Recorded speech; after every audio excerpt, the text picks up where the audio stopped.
আমি একটা নিউজ দেখলাম হুম। ইন্ডিয়াতে নাকি এই সেপ্টেম্বর 2025-এর সেপ্টেম্বর থেকে 350 সিসির উপরের বাইকগুলোর দাম বেড়ে যাচ্ছে নাকি।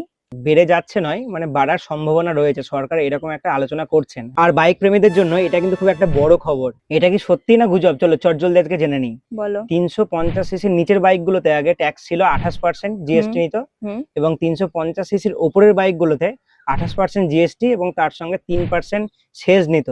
টোটাল 31% ট্যাক্স হতো, ঠিক আছে। এখন এবার সেটা সরকার ঘোষণা করতে পারে যে ট্যাক্সটা 350 সিসির নিচের বাইকগুলোতে ট্যাক্স কমে হবে 18%। বাহ। আর 350 সিসির ওপরের বাইকগুলোতে একদম লাফিয়ে ট্যাক্সটা 31 থেকে 40% করা হবে। ওরে বাপরে। মানে রয়্যাল এনফিল্ড, জাওয়া, কেটিএম এরকম বড় সিসির প্রিমিয়াম বাইকগুলো কিনতে গেলে খরচ কিন্তু অনেকটাই বাড়তে পারে। তবে মনে রাখবে, এটা শুধুই এখন একটা প্রস্তাব। তো এই সামনে 3 থেকে 4 সেপ্টেম্বরে এটা নিয়ে একটা জিএসটি কাউন্সিলের মিটিংয়ে আলোচনা করা হবে। তবে এখনো দাম বাড়েনি, খুব শীঘ্রই এর দাম বাড়তে পারে। তো এই বিষয়ে কি আপডেট পেতে চাও? চটজলদি আমার চ্যানেলটিকে সাবস্ক্রাইব করে নাও।